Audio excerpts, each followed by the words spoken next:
En la costa cántabra, donde el viento marino se mezcla con el aroma húmedo de los viejos bosques, comenzó a gestarse una idea que no buscaba imitar nada conocido. No pretendía ser palacio ni mansión, ni seguir la rígida estética de las casas de veraneo del norte de España. Aquella visión nacía como un gesto personal, casi íntimo, de un hombre que había pasado demasiados años lejos de su tierra y que deseaba regresar no solo con fortuna, sino también con un refugio que expresara su manera de ver el mundo. Mientras muchos indianos levantaban casas solemnes, simétricas y previsibles, Máximo Díaz de Quijano imaginó algo muy distinto, un espacio que funcionara como un pequeño universo privado lleno de guiños exóticos, un lugar que no obedeciera a las modas, sino a su sensibilidad particular, influida por la música, la botánica y el deseo de crear algo que rompiera cualquier expectativa. La idea empezó como un simple deseo de construir una residencia de verano junto al palacio de sus familiares, en comillas, pero con el tiempo fue adquiriendo matices inesperados. No se trataba solo de descansar, sino de rodearse de colores, sonidos y composiciones que lo acompañaran como si cada rincón vibrara con su identidad. Para muchos, aquella intención resultaba extravagante. ¿Por qué erigir un edificio que parecía más un juego creativo que un hogar convencional? Tal vez por eso el proyecto empezó a conocerse como un capricho incluso antes de tener forma, pues desde su origen irradiaba la sensación de haber nacido no de una necesidad práctica, sino de un impulso personal que escapaba a cualquier lógica común. Comillas, con sus colinas suaves y su clima cambiante, no era un lugar fácil para un proyecto tan ambicioso. Sin embargo, la localización tenía algo secreto, casi magnético. La finca, situada en una ladera abierta hacia el norte, ofrecía contrastes de luz y sombra capaces de inspirar a cualquier artista. Ese entorno, todavía marcado por antiguos castaños y por la cercanía del mar Cantábrico, reclamaba un arquitecto capaz de comprenderlo no como un reto, sino como un lienzo. Fue entonces cuando la visión de Díaz de Quijano empezó a volverse más concreta. Necesitaba una mente que no se limitara a construir paredes, sino que pudiera transformar el terreno en una obra viva. Las conexiones familiares y sociales que rodeaban al propietario lo acercaron poco a poco a un nombre que ya despertaba curiosidad en algunos círculos catalanes. Se hablaba de un joven arquitecto con inclinaciones experimentales, capaz de mezclar referencias orientales, ecos medievales y técnicas artesanales con una libertad que resultaba desconcertante para los más conservadores. Aquel creador no había levantado aún grandes monumentos, pero mostraba una habilidad inusual para observar la naturaleza y convertirla en estructura, ritmo y color. Alguien que no temía proponer soluciones fuera de lo común y que buscaba, en cada proyecto, una armonía que a menudo desbordaba las líneas tradicionales. La idea del futuro refugio comenzó entonces a desplazarse de lo íntimo a lo visionario. El propietario ya no deseaba solo un lugar donde pasar los meses cálidos. Quería una pieza única, capaz de dialogar con el paisaje de forma casi teatral. La combinación de un soñador que anhelaba un espacio singular y un arquitecto dispuesto a explorar un lenguaje más libre y exuberante marcó el nacimiento de una colaboración que, sin saberlo, convertiría esta casa en una de las obras más sorprendentes del modernismo español. Lo que empezó como un deseo privado estaba a punto de transformarse en un experimento arquitectónico que superaría su tiempo y su propósito original, abriendo paso a un creador que convertiría un simple encargo en una manifestación temprana de su genio. La conexión entre Máximo Díaz de Quijano y Antoni Gaudí no surgió de un encuentro casual, sino de una red de vínculos familiares y amistosos que unían a dos mundos aparentemente distantes. En el corazón de esa red estaba el poderoso entorno de los López y los Güell, figuras influyentes tanto en Cataluña como en Comillas. El marqués de Comillas, Antonio López y López, había acogido años atrás a un joven Gaudí como ayudante en diversos proyectos vinculados a sus propiedades, y aquella colaboración, aunque discreta, dejó una impresión duradera en quienes observaban su manera de concebir el espacio.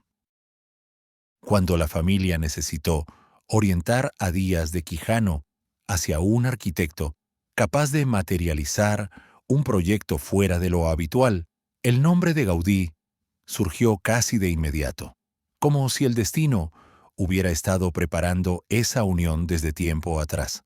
Cuando ambos finalmente se encontraron, no fue simplemente una reunión entre cliente y arquitecto, fue el choque de dos sensibilidades que, lejos de anularse, comenzaron a estimularse mutuamente. Quijano, amante de la música, la botánica y las formas poco convencionales, encontró en Gaudí a alguien que no solo comprendía esas inquietudes, sino que podía traducirlas en materia. El arquitecto, por su parte, vio en este encargo algo que rara vez ocurría en su carrera temprana: absoluta libertad para experimentar. No había presión por seguir cánones, ni por integrarse en una estética preexistente. El propietario deseaba justamente lo contrario: algo inesperado, distinto, vibrante. En las primeras reuniones, los bocetos fluyeron con rapidez. Gaudí exploró líneas curvas, estructuras poco comunes y detalles ornamentales inspirados tanto en culturas lejanas como en la tradición artesanal hispánica. Cada borrador parecía un pequeño estallido de creatividad que Díaz de Quijano recibía con entusiasmo, abriendo la puerta a ideas aún más audaces. Fue así como el proyecto empezó a inclinarse hacia un lenguaje orientalizante, un territorio que el arquitecto ya estaba explorando en paralelo en Barcelona, pero que aquí podía expandir sin límites. Esta villa no necesitaba justificar su extravagancia. Era un espacio privado, un capricho, y precisamente por eso Gaudí podía permitirse una libertad casi absoluta. El arquitecto vio también en el terreno una oportunidad para ensayar soluciones que más adelante formarían parte esencial de su obra. La pendiente, la orientación, la necesidad de integrar construcciones previas y la presencia del mar en el horizonte exigían ingenio técnico, pero también ofrecían posibilidades poéticas. En este lugar podía probar cómo la luz transformaba los volúmenes a lo largo del día, cómo los azulejos reflejaban los matices cambiantes del clima norteño y cómo los materiales locales podían dialogar con referencias exóticas sin perder autenticidad. Así, poco a poco, el proyecto dejó de ser solamente la construcción de una residencia de verano y se convirtió en un laboratorio creativo en el que Gaudí experimentaba con texturas, ritmos y símbolos. La personalidad introspectiva del propietario, su gusto por la contemplación, su sensibilidad musical, su inclinación por las plantas, fue moldeando el carácter del edificio de manera profunda. Cada decisión arquitectónica parecía resonar con los intereses de Díaz de Quijano, mientras que cada nueva propuesta consolidaba en Gaudí la certeza de que estaba trabajando en algo que trascendería su modesto encargo inicial. De esta colaboración improbable nació una sintonía que permitió que la obra floreciera desde la imaginación más libre. Lo que en principio debía ser una vivienda para temporadas cálidas, se transformó en un manifiesto arquitectónico, un puente entre Oriente y Occidente, entre tradición y fantasía, entre el mundo interior del propietario y la creatividad expansiva del arquitecto. Y mientras los primeros trazos tomaban forma sobre el papel, ambos intuían que este encuentro daría lugar a una construcción capaz de sorprender no solo a comillas, sino a todo aquel que se acercara a contemplarla. Desde los primeros bocetos, quedó claro que Gaudí no quería reproducir ningún estilo europeo convencional. Lo que imaginaba para la futura Villa Quijano tenía raíces mucho más lejanas, nacidas de sus estudios sobre la arquitectura de la India, los palacios persas, la tradición mudéjar peninsular y la delicadeza ornamental de Japón. Cada una de estas influencias aparecía no como cita literal, sino como fragmento reinterpretado, como si el arquitecto intentara construir un puente sensorial entre mundos que jamás habían convivido en la costa cántabra. La idea de crear un refugio envuelto en ecos orientales surgía de la convicción de que este era el lenguaje más adecuado para expresar la personalidad de un propietario amante de la música, la naturaleza y la contemplación silenciosa. En la India, Gaudí encontraba la libertad de las geometrías que se repiten con ritmo casi musical. En Persia, los juegos de azulejos que transformaban la luz en un mosaico vivo. En el mudéjar, la contundencia artesanal que mezclaba tradición cristiana e islámica en un mismo trazo. Y en Japón, la sensibilidad por las proporciones y la búsqueda de armonía con el entorno. Pero lo más sorprendente era cómo combinaba todo ello. Lejos de imitar, extraía la esencia emocional de cada referencia y la mezclaba con su creciente tendencia a explorar volúmenes orgánicos y colores vibrantes. El resultado empezaba a perfilarse como algo completamente nuevo en España, incluso para una época abierta a influencias internacionales. La propia Comillas parecía aceptar bien aquella fusión inesperada. La finca elegida se extendía sobre una ladera que descendía hacia el mar, un terreno con cambios bruscos de nivel, sombra de antiguos castaños y vistas hacia un horizonte cambiante según las estaciones. Ese paisaje, a veces luminoso y otras veces envuelto en brumas atlánticas, permitía imaginar un edificio que actuara como un oasis cromático en medio de una paleta natural más sobria. El contraste entre las verdes pendientes del norte y los tonos cálidos, casi orientales, que Gaudí proponía para el revestimiento cerámico confería al proyecto un carácter de exotismo controlado, como si el arquitecto quisiera sembrar en plena Cantabria un fragmento de un mundo lejano. La casa debía funcionar como un escenario íntimo, donde el propietario pudiera moverse entre luz filtrada, rincones acogedores y elementos que evocaran viajes imaginarios. Por eso el arquitecto concibió desde el inicio una fachada llena de ritmo y color, un cuerpo central que se abría hacia el jardín como si fuera un pabellón oriental y una torre que recordaba a los alminares persas. Cada forma y cada material se seleccionaban con cuidado. Ladrillo visto, cerámicas vidriadas de verdes profundos, piedra trabajada con un toque artesanal, hierro forjado que transformaría balcones en piezas escultóricas. El edificio debía ser un organismo vibrante, capaz de dialogar tanto con las referencias exóticas como con la naturaleza cántabra que lo rodeaba.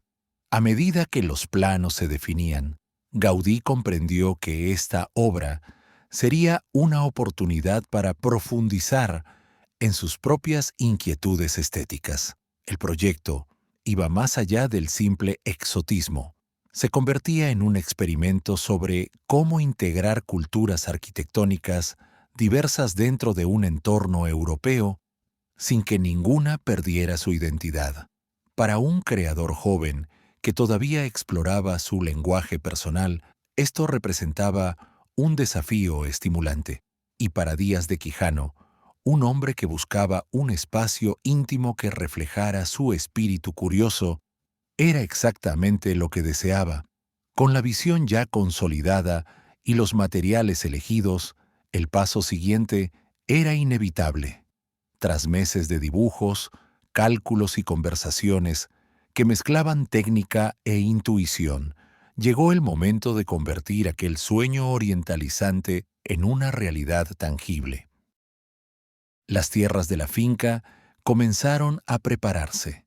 Las primeras marcas se hicieron sobre el terreno y la casa que había nacido como un capricho estaba a punto de iniciar su transformación en arquitectura viva. El comienzo de las obras no sería solo el inicio de la construcción de una villa, sería el nacimiento de una de las piezas más singulares del modernismo español.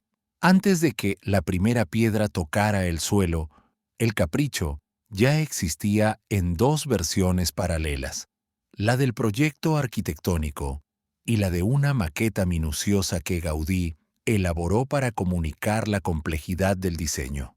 Los planos mostraban una estructura en forma de U, extendida horizontalmente sobre la ladera, con una torre cilíndrica que rompía la línea del edificio y lo convertía en algo más cercano a un pequeño palacio oriental que a una vivienda cántabra.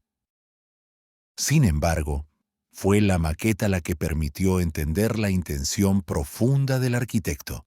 Allí aparecían curvas sutiles en las esquinas, juegos de volúmenes escalonados y una integración casi orgánica entre la casa y el terreno. La maqueta revelaba una fluidez que los planos bidimensionales solo insinuaban, anticipando una obra pensada para rodearse de luz cambiante y para dialogar con el paisaje en múltiples niveles. La diferencia entre dibujo y modelo iba más allá de lo visual. En la maqueta, Gaudí incorporó elementos que aún no estaban definidos con precisión, como relieves cerámicos, que más tarde se convertirían en los famosos girasoles, o el templete superior de la torre, que tenía una geometría más atrevida que la que mostraban los primeros croquis. La estructura parecía vibrar incluso en su estado reducido, como si ya hubiera nacido con movimiento.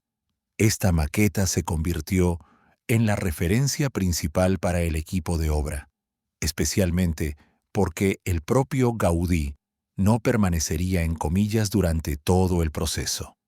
La responsabilidad directa de la construcción recayó en Cristóbal Cascante, compañero y amigo del arquitecto, quien conocía en profundidad tanto sus métodos como su sensibilidad para el detalle.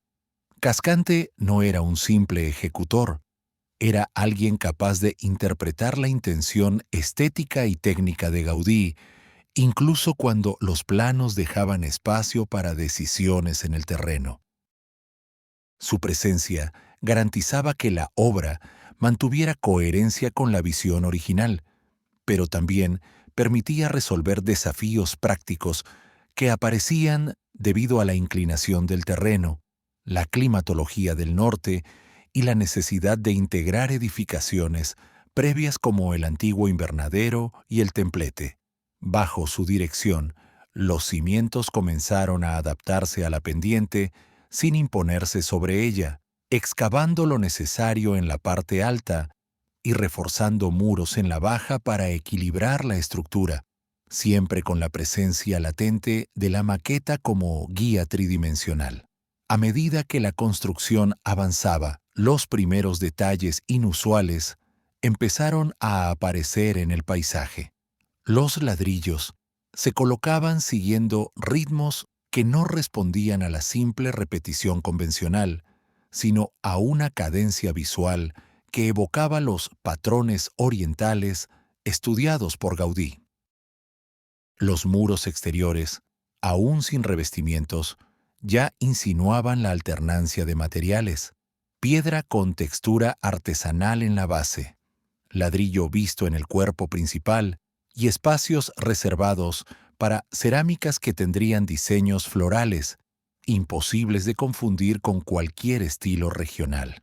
La torre cilíndrica comenzó a elevarse antes que otros elementos, como un faro simbólico que marcaba la identidad del edificio desde el primer momento.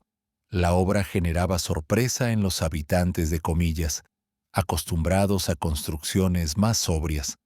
Incluso en sus etapas iniciales, el edificio parecía avanzar con una voluntad propia, como si supiera que iba a convertirse en una de las piezas más originales del paisaje cántabro.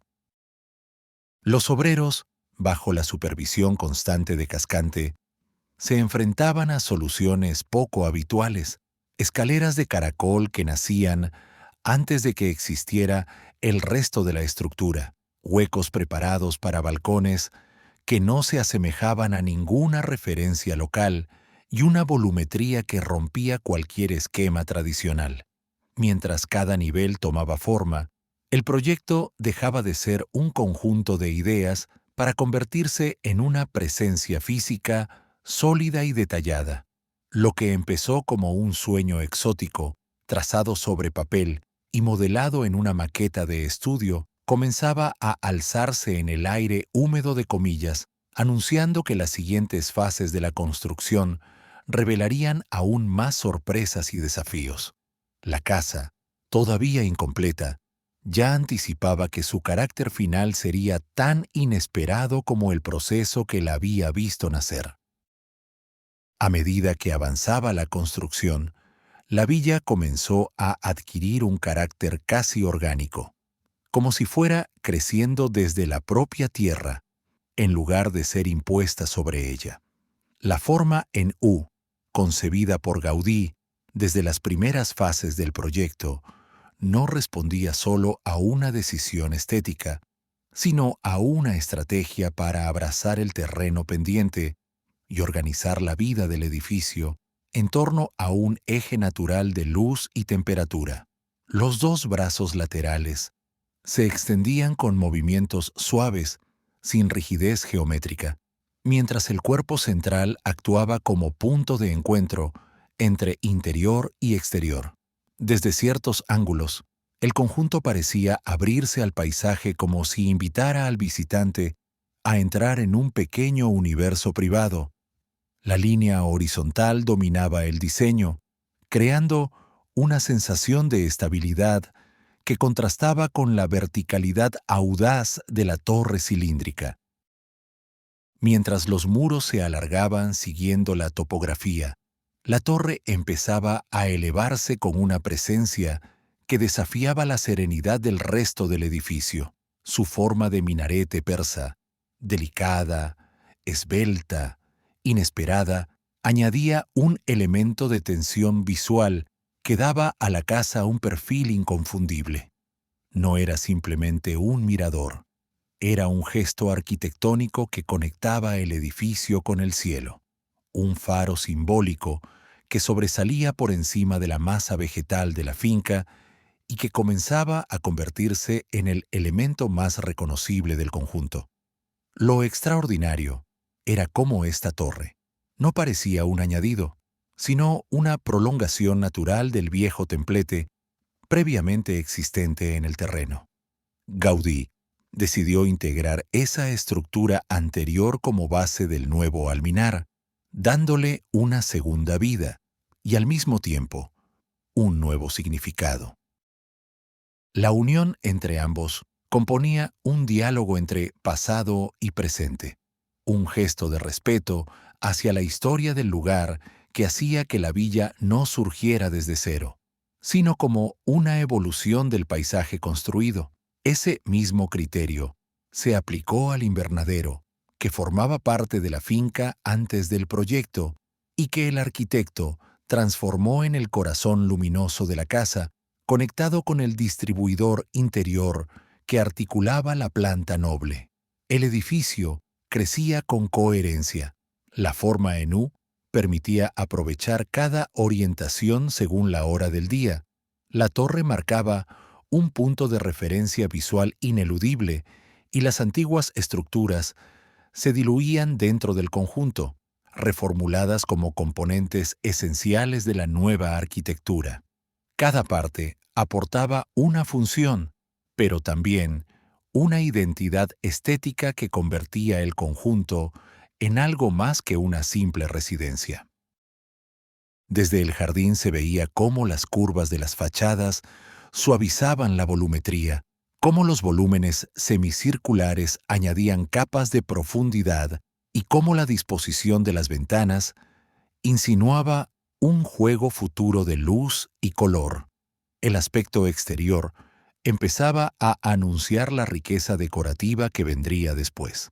Aunque los revestimientos cerámicos aún no estaban colocados y las barandillas de hierro forjado seguían en el taller, ya era evidente que este edificio no pretendía pasar desapercibido.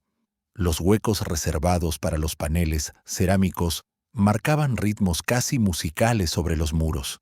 Las líneas, donde más tarde se colocarían los girasoles cerámicos, se distinguían como franjas prometedoras de color. Incluso sin su piel definitiva, la casa mostraba un dinamismo que la hacía parecer en movimiento.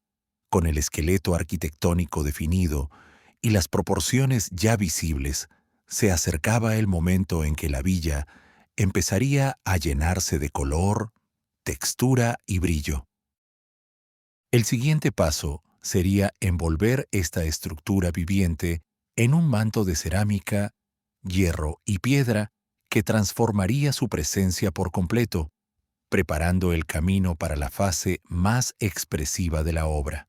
Cuando llegó el momento de revestir la estructura, el Capricho dejó de ser una obra en crecimiento para convertirse en un espectáculo cromático sin precedentes en la arquitectura de Gaudí. La paleta que eligió para los muros exteriores combinaba materiales tradicionales, piedra y ladrillo, con una explosión de cerámica que parecía desafiar la sobriedad del paisaje cántabro. La fachada principal se articulaba a través de franjas horizontales alternadas, sillares de tono amarillo ocre, que captaban la luz del norte, y bandas verdes decoradas con exuberantes girasoles en relieve, realizados en azulejo vidriado. Este motivo floral, repetido con ritmo casi musical, aportaba una alegría visual que convertía cada metro de fachada en una celebración de color. El ladrillo visto se elevaba sobre un zócalo de piedra almohadillada, lo que daba al conjunto una base robusta, casi terrenal, antes de que la cerámica tomara protagonismo. Los ladrillos, lejos de colocarse en patrones rígidos, seguían líneas suavemente ondulantes que creaban un efecto de vibración como si la fachada respirara. Sobre ellos, una cornisa decorada con cartelas policromadas coronaba la composición, enlazando las superficies verticales con el tejado de tejas cerámicas, también cuidadosamente elegido para resaltar la geometría del volumen. El conjunto no solo llamaba la atención por su colorido, sino por la forma en que esos colores parecían integrarse en un lenguaje propio, un dialecto arquitectónico creado expresamente para esta casa. La torre minarete, por su parte, se convirtió en el lienzo más audaz de esta paleta. Su superficie cilíndrica se cubrió completamente con azulejos verdes profundos, combinados con girasoles dispuestos en patrones ajedrezados que ofrecían contrastes vivos incluso en días nublados. Desde lejos, la torre brillaba como un faro vegetal, fusionando lo arquitectónico con lo botánico en un gesto que solo Gaudí podía concebir. A medida que se ascendía visualmente por ella, el color ganaba intensidad hasta llegar al templete superior, donde el hierro forjado tomaba el relevo, formando una balaustrada ligera con motivos musicales que parecían danzar alrededor del mirador. Los balcones de la casa, otro punto clave del diseño, recibieron un tratamiento igualmente original. Las barandillas de hierro forjado no se limitaban a asegurar el borde, se transformaban en bancos integrados, invitando a sentarse y mirar el paisaje desde una estructura que era tanto funcional como escultórica.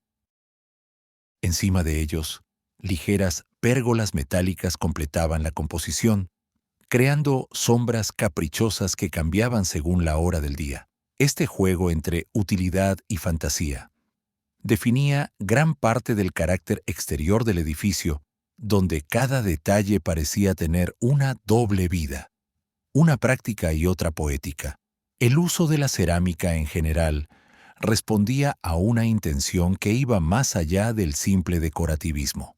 La elección del verde intenso hacía eco del entorno natural, conectando visualmente el edificio con la vegetación de la finca, mientras los girasoles, siempre orientados simbólicamente hacia la luz, evocaban el interés del propietario por todo aquello que crecía, florecía y vibraba con energía vital.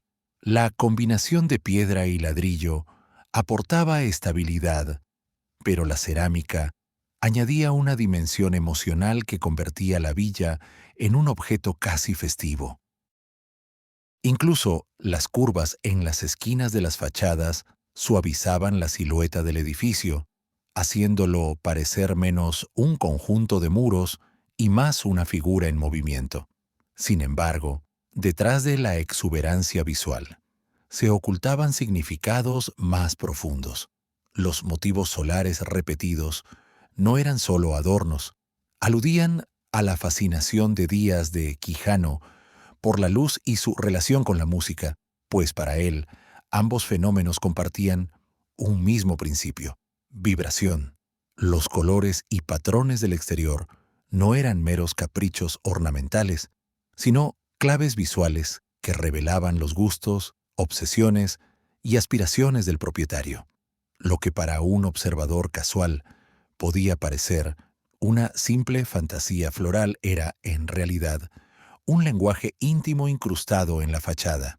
Esa capa simbólica, camuflada entre la cerámica brillante y el hierro juguetón, hacía del edificio algo más que una casa decorada. Era una declaración personal codificada en colores y formas, una expresión visual del mundo interior de su dueño, y mientras las fachadas cobraban vida, la decoración empezaba a insinuar que los interiores, aún por completar, guardarían una profundidad igual o incluso mayor. La villa, ya transformada en un estallido de color, guardaba todavía un secreto que pocos podían intuir a simple vista.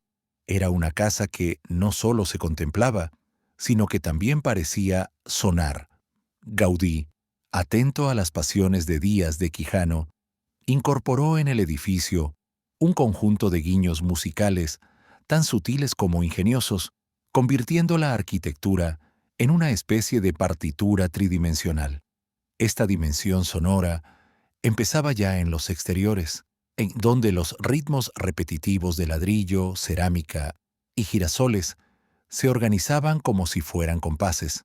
Las franjas horizontales funcionaban visualmente como líneas de un pentagrama, mientras los colores alternados evocaban la idea de intervalos, notas y silencios.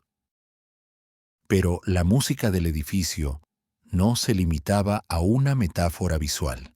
En las ventanas del salón principal, Gaudí ideó un sistema de contrapesos especialmente elaborado. Se trataba de campanas tubulares de diferentes tamaños y densidades que producían sonidos distintivos al abrirse o cerrarse las ventanas.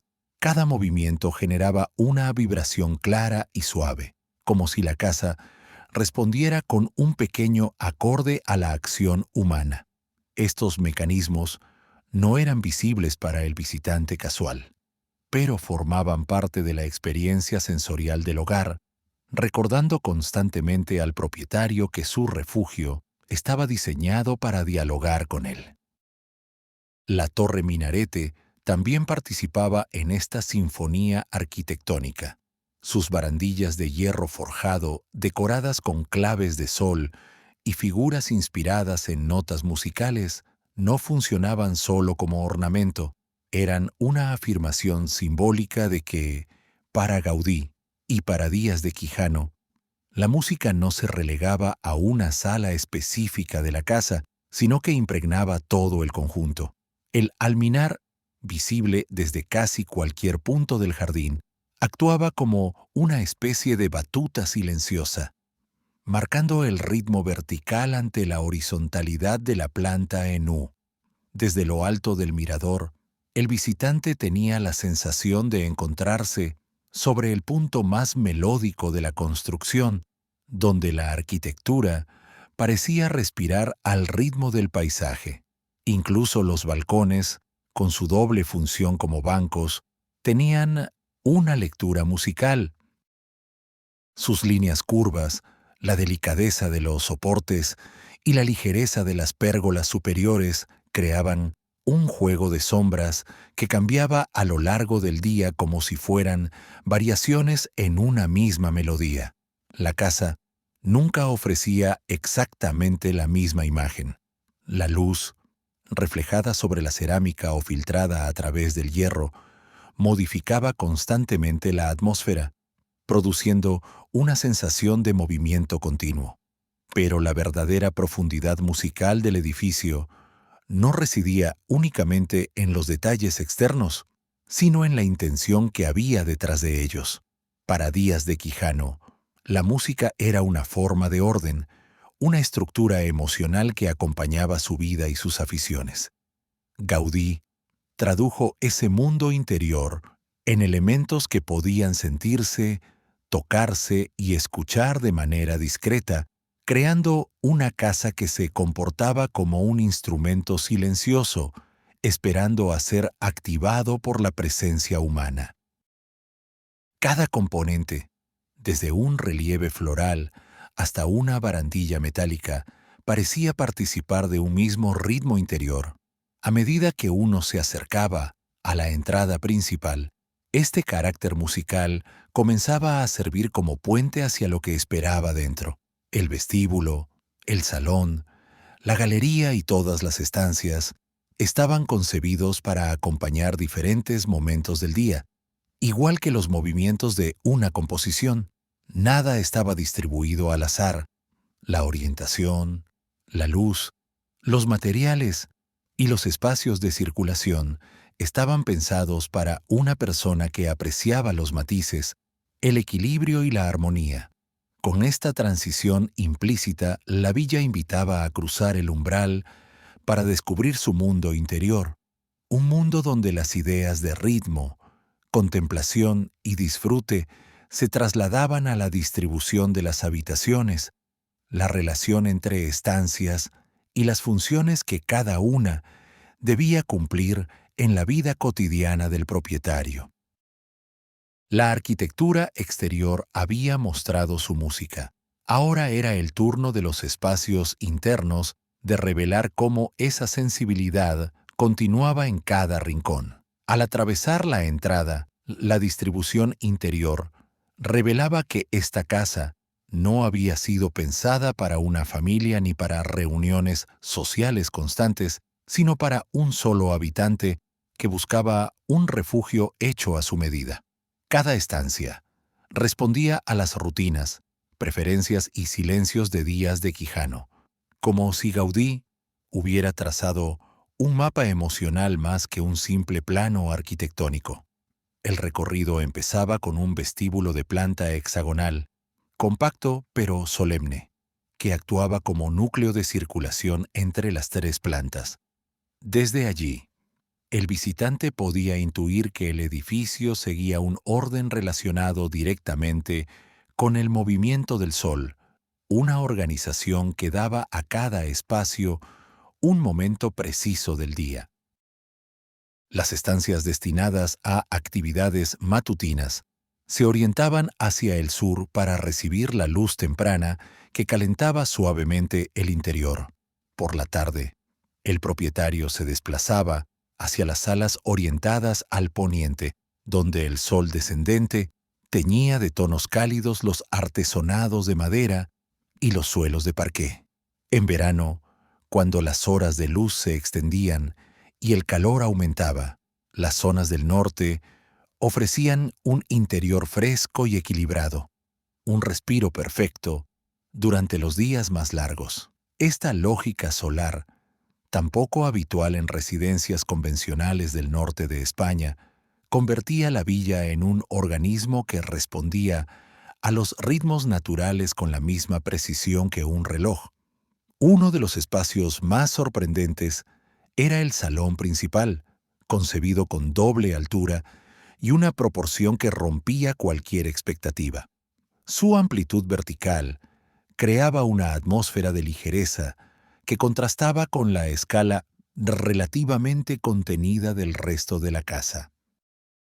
Desde el corredor interior se abrían ventanas arqueadas que permitían que la luz del mediodía penetrara suavemente en la estancia, iluminando los detalles sin abrumarlos.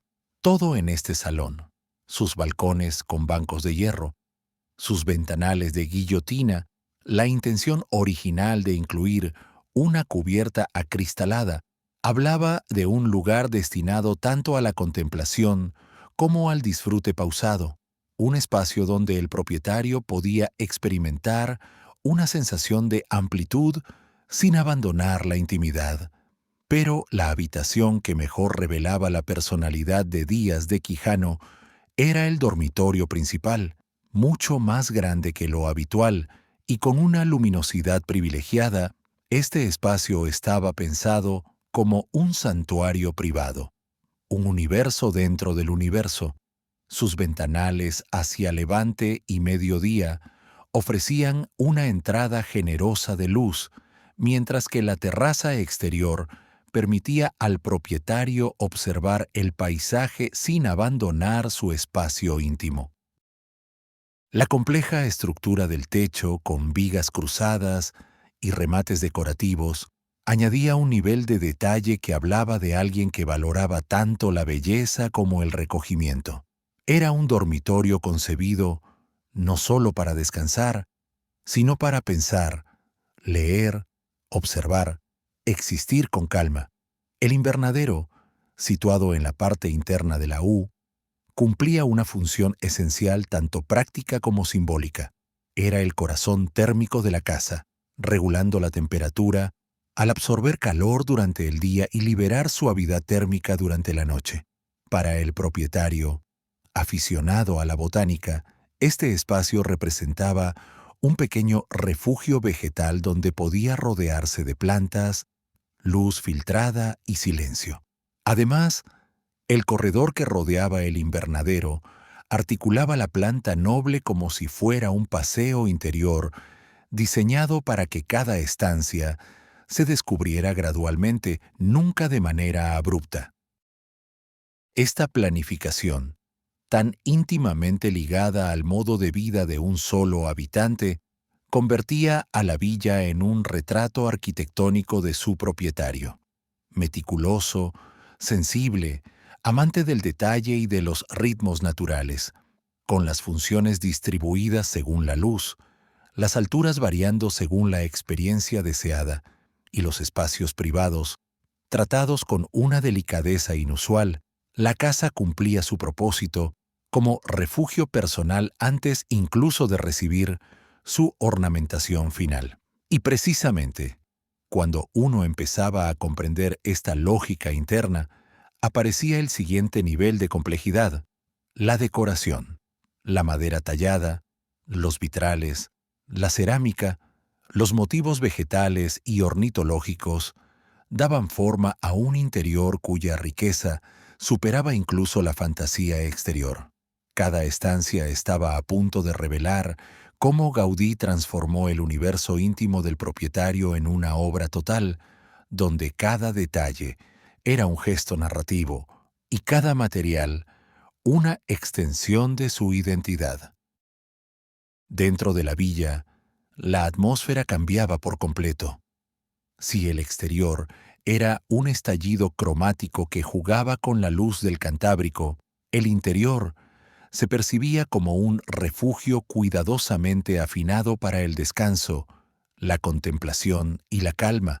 Cada estancia parecía haber sido creada para acoger un tipo preciso de silencio, un silencio amable que acompañaba la rutina de un habitante que apreciaba tanto la belleza como la serenidad.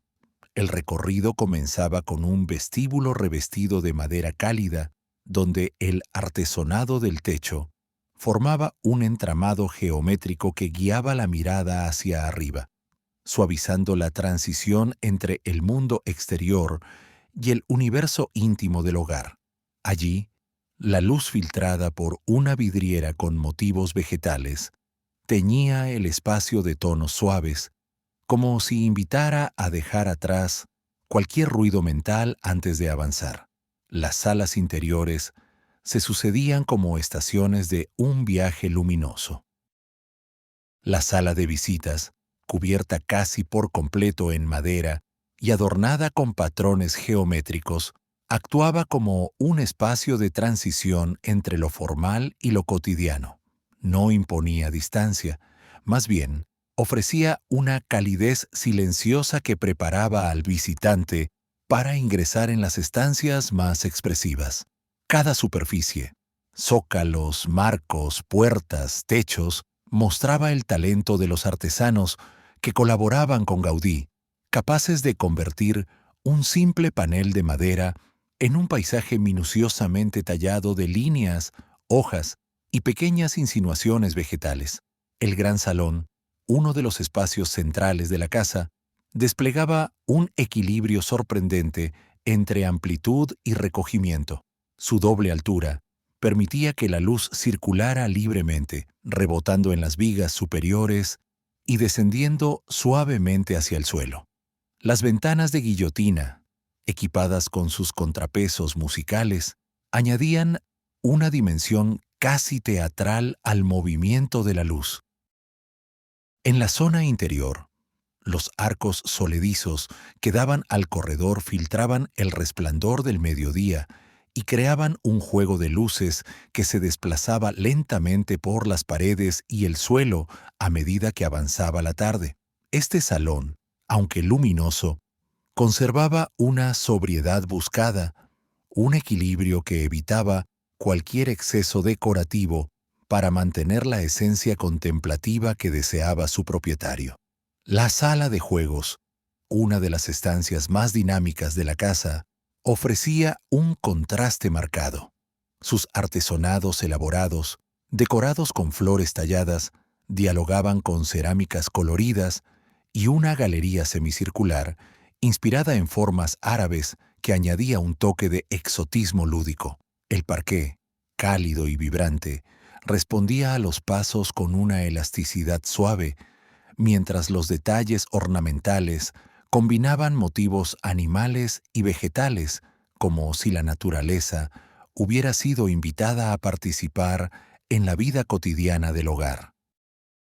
El dormitorio principal, amplio y luminoso, reflejaba la importancia que Díaz de Quijano concedía a su privacidad. El artesonado del techo, quizás el más complejo de toda la villa, entrelazaba vigas transversales y diagonales, como si dibujara un entramado orgánico destinado a envolver al habitante en una sensación de seguridad y recogimiento. Las vidrieras del cuarto de baño, con sus figuras de un ave tocando un órgano y una pequeña abeja con guitarra, añadían una nota juguetona a la intimidad diaria, demostrando nuevamente cómo Gaudí transformaba los gestos cotidianos en momentos de poesía visual. El invernadero, reconstruido siguiendo el diseño original, era un espacio donde la luz reinaba con absoluta libertad. Su estructura blanca y acristalada creaba una atmósfera templada, casi suspendida, que permitía al propietario pasear entre sombras suaves y reflejos cambiantes. Allí, el silencio tenía otra textura. Era un silencio tibio, vegetal, hecho para observar el crecimiento de las plantas y escuchar el eco tenue del exterior. Sin embargo, todo este universo cuidadosamente construido para el disfrute y la introspección apenas pudo ser vivido por quien lo inspiró, la villa, diseñada para acompañarlo durante años de reposo y contemplación, quedó casi sin estrenar, como si esperara un regreso que nunca llegó a completarse. Y esa ausencia temprana dejó en la casa una huella silenciosa, una sensación de historia interrumpida que todavía hoy parece latir entre sus muros, realzando la belleza y la melancolía de estos interiores concebidos para un habitante que apenas tuvo tiempo de habitarlos. Cuando la villa quedó terminada, parecía lista para convertirse en el refugio soñado de su propietario. Sin embargo, aquel momento de plenitud duró muy poco. La casa, que había sido concebida como un escenario íntimo para los veranos de Díaz de Quijano, se encontró inesperadamente sin la presencia para la que había sido diseñada. De pronto, las habitaciones que esperaban música, plantas y rutinas tranquilas quedaron en silencio, como si el edificio hubiese perdido de improviso su razón de ser. El capricho, con toda su exuberancia y delicadeza, se convirtió en un hogar sin habitante, un lugar que había nacido para acompañar una vida y que ahora debía adaptarse a una nueva realidad. La villa pasó entonces a manos de la hermana del propietario, Benita Díaz de Quijano, y más tarde a su hijo, Santiago López y Díaz de Quijano. Aunque la familia conservó el inmueble, la relación con la casa ya no era la misma. Había sido creada para un hombre concreto, con gustos, rituales y aficiones que impregnaban cada rincón, y ahora debía asumir un papel más convencional, menos íntimo. Décadas después de su construcción, en 1914, Santiago emprendió la primera gran reforma del edificio. Lo hizo con intención práctica, pero las modificaciones introducidas representaron las primeras pérdidas del diseño original. El invernadero, aquel espacio que Gaudí había concebido como corazón térmico y botánico de la casa, fue desmontado para dar paso a una construcción más sencilla y funcional, eliminando la estructura ligera que regulaba la luz y la temperatura de la planta noble. También se sustituyeron las tejas cerámicas por placas de fibrocemento, un cambio que alteró la silueta del tejado y apagó parte del brillo cromático que había sido esencial en el lenguaje del arquitecto. Estas transformaciones marcaban el comienzo de un proceso silencioso pero continuo. El diseño, concebido como una pieza de armonía, se iba desdibujando poco a poco. A pesar de estas intervenciones, la casa sobrevivió a los años sin recibir atención profunda, manteniéndose en pie pero perdiendo parte de su intención original. Lo que alguna vez fue un proyecto audaz comenzó a verse como una construcción excéntrica, difícil de mantener y aparentemente alejada de las necesidades de sus nuevos habitantes. Su identidad, tan cuidadosamente elaborada por Gaudí, empezaba a fragmentarse entre reparaciones puntuales, adaptaciones prácticas y la lenta acumulación de desgaste. Este periodo marcó el tránsito hacia una etapa más compleja y vulnerable. La villa, que ya había sufrido la pérdida de su protagonista, avanzaba ahora hacia un futuro incierto en el que su valor artístico no siempre sería comprendido ni protegido. El edificio, que había nacido como una obra luminosa, se preparaba sin saberlo para enfrentar uno de los capítulos más sombríos de su historia, el abandono que llegaría tras los conflictos del país y los largos años en los que el Capricho quedaría expuesto al deterioro, al clima y a la indiferencia. Con el paso de los años, la villa entró en un periodo en el que su belleza ya no encontraba eco en el entorno social que la rodeaba. La agitación política de España y, más tarde, el impacto directo de la guerra civil transformaron la región y dejaron a muchos edificios históricos en una situación de extrema vulnerabilidad. El Capricho, aislado en su finca y sin un habitante constante que velara por él, quedó expuesto a un deterioro progresivo que nadie parecía capaz de detener. Los jardines se fueron cerrando sobre sí mismos, las cerámicas perdieron brillo bajo la humedad constante y la estructura empezó a mostrar señales de desgaste que, en circunstancias normales, habrían sido atendidas sin demora. Tras la contienda, el edificio sobrevivió, pero lo hizo en un estado frágil, como si hubiera envejecido de golpe en muy pocos años. La villa, que había sido concebida como un refugio luminoso y exuberante, se encontraba ahora silenciosa y vulnerable. La declaración como bien de interés cultural en 1969 parecía, en principio, una oportunidad para revertir décadas de abandono. Sin embargo, esta distinción, aunque importante en términos legales, no implicó una intervención inmediata ni los recursos necesarios para salvaguardar el edificio. La realidad era que el reconocimiento patrimonial no siempre garantizaba protección efectiva, y en el caso de El Capricho, el deterioro continuó avanzando sin pausa. La humedad del norte, inexorable, se infiltraba en muros y maderas. La cerámica, expuesta a heladas y cambios bruscos de temperatura, comenzó a desprenderse en algunos puntos. La vegetación crecía sin control, rodeando la torre y apretando las paredes como si quisiera reclamar el espacio que un día le perteneció. El invernadero, ya desaparecido tras la reforma de 1914, dejó un vacío que rompía el equilibrio térmico del edificio, acelerando aún más el proceso de degradación. Incluso la torre minarete, ese símbolo vertical que había dotado de identidad al conjunto, empezó a mostrar signos de desgaste en la cerámica que la recubría. La villa se convirtió así en una paradoja dolorosa. Era un edificio oficialmente protegido, pero en la práctica estaba abandonado, sin mantenimiento regular, sin un plan de restauración y sin una comunidad movilizada alrededor de su preservación. Cada temporada dejaba nuevas marcas en sus muros.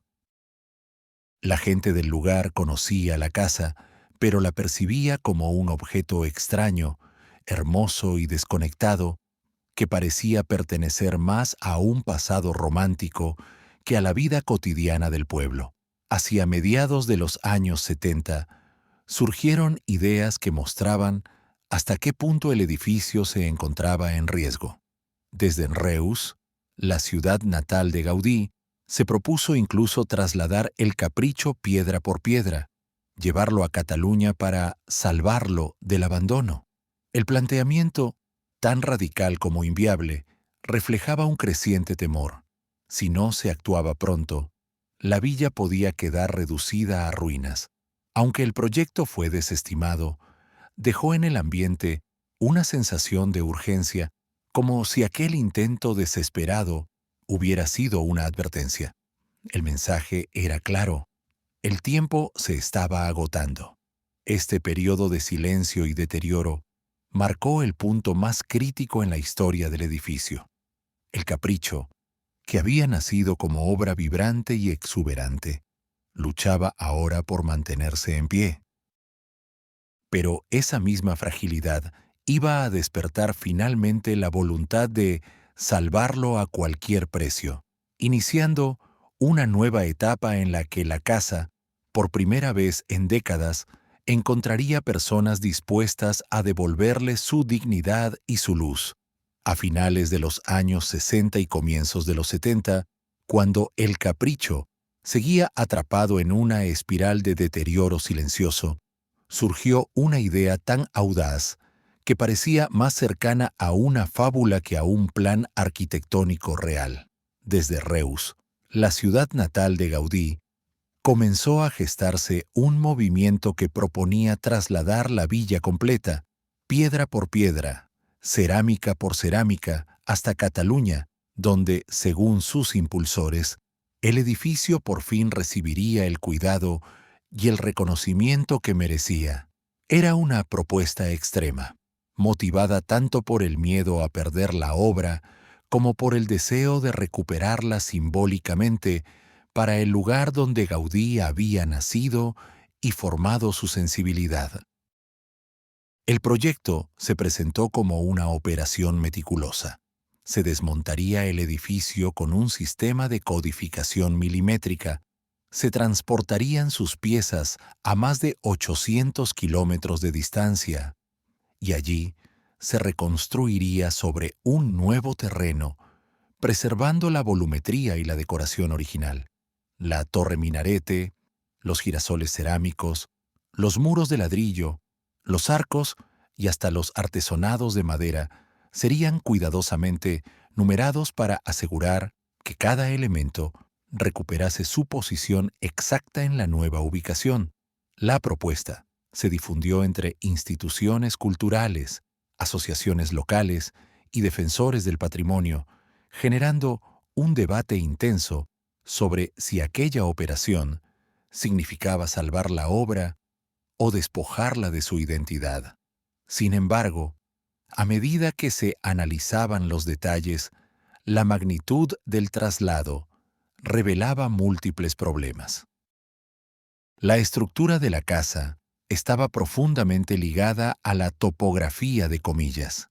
Su forma en U, el semisótano adaptado al desnivel de la finca, la orientación calculada según la luz del Cantábrico y la integración del templete y del antiguo invernadero convertían al edificio en una pieza inseparable de su entorno. Moverlo implicaría reconstruirlo como un simulacro, desprovisto de su relación con el paisaje original. Además, los costos logísticos eran inmensos y la legislación patrimonial complicaba cualquier intento de desmembrar un bien de interés cultural. La idea, aunque llena de pasión, no logró superar los obstáculos técnicos, legales y económicos. El fracaso del proyecto tuvo, paradójicamente, un efecto positivo en la historia de la villa. La polémica que se generó en torno al posible traslado despertó una nueva ola de atención pública sobre el estado crítico del edificio. La discusión sobre si debía rescatarse o permanecer en su lugar llevó a muchos a preguntarse por qué se había permitido que una obra tan singular llegara a un nivel tan alarmante de abandono. Ese cambio de mirada marcó un punto de inflexión. Por primera vez en décadas, el futuro del edificio volvió a ser tema de conversación, y con ello surgió la idea de que había que actuar de inmediato, pero actuando allí, en Comillas. Fue en este contexto cuando, en 1977, la última descendiente de la familia propietaria decidió vender la propiedad al empresario Antonio Díaz. La compraventa representó el paso de la villa a manos privadas con un objetivo claro: su recuperación. Aunque el nuevo propietario carecía del vínculo emocional del linaje original, tenía la determinación de devolverle vida al edificio. Aquella operación abrió la puerta a las primeras restauraciones estructuradas, intervenciones que marcarían el inicio de un largo proceso para rescatar el estado físico del inmueble y, al mismo tiempo, para reinsertarlo en la vida cultural de la región. El capricho, que había estado a punto de ser desmontado y llevado lejos de su tierra, permaneció finalmente donde Gaudí lo había imaginado. Pero el eco de aquel intento de traslado dejó una huella indeleble. Subrayó la fragilidad del edificio y la urgencia de actuar, preparando el escenario para la etapa decisiva que vendría con los primeros restauradores y con la transformación que terminaría devolviendo la luz a la obra. Cuando la villa pasó finalmente a manos privadas, su estado exigía una intervención profunda que frenara décadas de desgaste. La familia Díaz, encabezada por Antonio y posteriormente por sus hijos, asumió el desafío de devolverle vida a un edificio que había estado demasiado tiempo al borde del colapso. El plan consistía no solo en restaurarlo, sino también en dotarlo de un uso que garantizara su mantenimiento continuo. Así, nació la idea de transformarlo en un restaurante, un destino cultural y gastronómico capaz de atraer visitantes y generar los recursos necesarios para preservar la construcción. Era un enfoque pragmático y ambicioso, convertir una obra modernista casi perdida en un espacio vivo y accesible. La restauración, emprendida en los años 80 y culminada en 1988, implicó reconstruir elementos esenciales para devolver al edificio su coherencia original. El invernadero, el corazón térmico y simbólico de la villa, fue levantado nuevamente, siguiendo el diseño de Gaudí, recuperando el efecto luminoso y la sensación de ligereza que había desaparecido con la reforma de 1914. Las tejas cerámicas volvieron a ocupar su lugar en el tejado, restableciendo los contrastes de color que el fibrocemento había apagado. Se rehabilitó la torre minarete, reforzando su estructura y devolviendo el brillo a sus azulejos verdes y sus girasoles vidriados. Las fachadas recuperaron parte de su esplendor, con cerámicas restauradas, cartelas policromadas revisadas y ladrillos limpiados con técnicas que permitieron respetar la textura original. En el interior, se repararon artesonados, se consolidaron suelos y se reconstruyeron detalles que habían quedado dañados por la humedad y el abandono. El objetivo era devolver a cada estancia su espíritu original, respetando la distribución pensada por Gaudí y recuperando materiales que habían sobrevivido al paso del tiempo. El resultado fue una revitalización notable que permitió que el edificio, por primera vez en décadas, volviera a recibir luz, conversación y movimiento humano. Transformado en un restaurante, el Capricho comenzó a atraer visitantes, muchos de los cuales descubrieron en él una obra modernista tan sorprendente como poco conocida. Sin embargo, no todo se resolvió de manera impecable. Algunas decisiones tomadas durante la restauración, necesarias desde una perspectiva funcional, rompieron parcialmente la fidelidad al diseño original. Ciertos materiales modernos, utilizados para garantizar estabilidad estructural, modificaron detalles que antes tenían una presencia artesanal. Algunas intervenciones en el interior, motivadas por las necesidades del restaurante, alteraron la dinámica espacial o introdujeron elementos ajenos al lenguaje de Gaudí. Aunque estas modificaciones no destruían la esencia del edificio, habrían un debate recurrente. ¿Hasta qué punto debía adaptarse una obra histórica a un uso contemporáneo sin comprometer su autenticidad?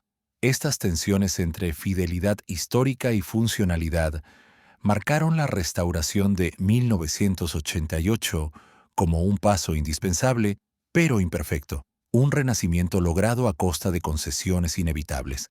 Lo cierto es que, gracias a este esfuerzo, la villa evitó un deterioro irreversible. Volvió a ser visible, visitada, comentada, recuperó presencia en la vida de Comillas y despertó el interés internacional por una obra de Gaudí que había permanecido oculta demasiado tiempo. El siguiente capítulo en su historia llegaría desde un lugar inesperado. En 1992, un grupo japonés adquirió la propiedad con la intención de gestionar el restaurante y posicionar el Capricho como destino cultural internacional. La villa, que había renacido en manos españolas, estaba a punto de entrar en una nueva etapa marcada por ambiciones globales, decisiones empresariales y desafíos económicos que determinarían su futuro inmediato. Una fase que, como pronto se vería, traería consigo tanto oportunidades como nuevas complicaciones. Cuando el grupo japonés Mido Development adquirió el Capricho en 1992, la villa entró en una etapa marcada por expectativas elevadas y una visión internacional que contrastaba con su historia previa.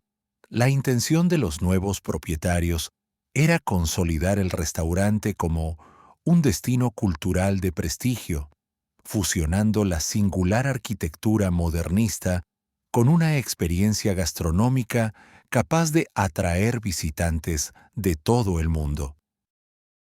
Para ello, se planteó una gestión empresarial más ambiciosa, con estrategias orientadas a posicionar el edificio dentro de itinerarios turísticos internacionales y convertirlo en un símbolo de la sensibilidad estética japonesa hacia la obra de Gaudí, muy valorada desde hacía décadas en ese país. La villa, con su mezcla de líneas orientales y exuberancia cromática, parecía perfecta para esta reinterpretación global. Durante un tiempo, el proyecto avanzó con entusiasmo. Se organizaron eventos, visitas especializadas y actividades culturales que buscaban dar nueva vida al espacio. La presencia del grupo japonés aportó recursos y un enfoque renovado al mantenimiento, manteniendo la casa activa y visible. Sin embargo, la lógica empresarial que sustentaba esta etapa dependía en gran medida del éxito del restaurante como eje económico, y las cifras no tardaron en mostrar que el modelo resultaba difícil de sostener. El aislamiento relativo del edificio, la estacionalidad del turismo en la región y los elevados costes de mantener una obra tan compleja empezaron a generar tensiones que el proyecto no consiguió superar. A esto se sumaron las fluctuaciones económicas de los años 90, que afectaron directamente a la viabilidad del negocio. El Capricho, con sus demandas constantes de conservación y su delicada estructura decorativa, requería una inversión continua que no siempre encontraba respaldo en los ingresos. La belleza del edificio, que lo convertía en un imán para visitantes, era también la causa de un mantenimiento costoso y técnicamente exigente. Cada intervención debía realizarse con precisión para no comprometer la autenticidad de la obra, lo que incrementaba las dificultades de gestión. Finalmente, el restaurante se vio obligado a cerrar sus puertas. El sueño de convertir la villa en un centro gastronómico internacional se desvaneció de forma silenciosa, dejando el edificio nuevamente en una situación incierta. Aunque ya no se encontraba abandonado como en décadas anteriores, la falta de actividad diaria volvió a generar preocupación sobre su futuro. El riesgo no era tanto el deterioro físico inmediato, sino la ausencia de un propósito claro que garantizara su preservación a largo plazo. Sin un uso definido, la villa podía caer una vez más en una etapa de vulnerabilidad. Sin embargo, este cierre marcó también un punto de inflexión. El fracaso del modelo empresarial abrió la puerta a un replanteamiento profundo sobre la función que debía cumplir el Capricho en la sociedad contemporánea. Se empezó a considerar la posibilidad de liberar al edificio de presiones comerciales y devolverle un papel más acorde con su naturaleza, el de una obra arquitectónica destinada a ser contemplada, estudiada y valorada por sí misma, sin depender de actividades externas para justificar su existencia. Así, comenzó a gestarse la transición hacia su identidad actual. La villa, que había sido casa privada, refugio silencioso, inmueble casi perdido, restaurante y objeto de ambiciones internacionales, estaba preparada para asumir su definitiva transformación, convertirse en un museo dedicado a su propia historia, a su creador y a la sensibilidad que la hizo única. La última metamorfosis, la más coherente y duradera, estaba a punto de comenzar.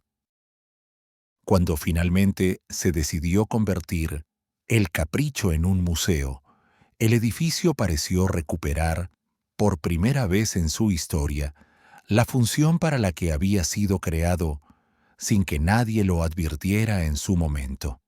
Ser un espacio contemplativo, una obra para ser recorrida y entendida en su singularidad. En 2009, comenzó el proceso que lo liberaría de usos que lo habían protegido y, al mismo tiempo, limitado. Y cuando abrió sus puertas al público en 2010, la villa renacida devolvió a los visitantes el esplendor que Gaudí había imaginado más de un siglo atrás. Las salas recuperaron su calma luminosa, las cerámicas recobraron brillo, los jardines volvieron a integrarse con el edificio como un todo indivisible. El Capricho empezaba a recibir a miles de personas que llegaban atraídas por una obra que, durante años, había permanecido casi escondida de la mirada internacional. El invernadero reconstruido permitía entender la inteligencia térmica del diseño original. La torre minarete se convertía en uno de los miradores más singulares del modernismo europeo. Los balcones con bancos de hierro, antes destinados a la contemplación privada, ahora ofrecían al visitante una visión íntima de los colores y ritmos de la fachada. En el interior, los artesonados, vitrales y detalles de madera tallada recuperaban la cercanía que habían perdido en épocas de abandono, invitando a descubrir un Gaudí temprano, curioso, híbrido, explorador. La casa, que durante décadas había sido vulnerable, por fin encontraba estabilidad en un nuevo tipo de vida, la vida del patrimonio cuidado. Con los años, la villa comenzó a consolidarse como uno de los destinos culturales más sorprendentes del norte de España. Su historia compleja, hecha de pérdidas, renacimientos, reformas y silencios, atraía a visitantes tanto como su estética deslumbrante. Para muchos, descubrir el Capricho era encontrarse con un Gaudí inesperado, libre, experimentador, distante de la monumentalidad de su obra tardía. Ese asombro creció hasta traspasar fronteras y la villa empezó a aparecer en itinerarios internacionales, publicaciones especializadas y listas de lugares imprescindibles para amantes de la arquitectura. Ese reconocimiento culminó en 2023, cuando el Capricho fue elegido Mejor Monumento del Mundo en los Remarkable Venue Awards, en una votación en la que participaron más de 50.000 personas.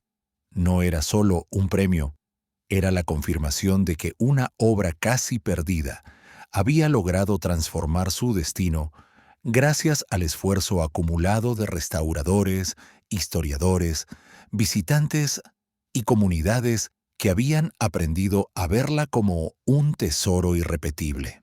Ese triunfo internacional simbolizaba el regreso definitivo del edificio a su propia identidad, liberado de usos forzados y del riesgo constante de deterioro.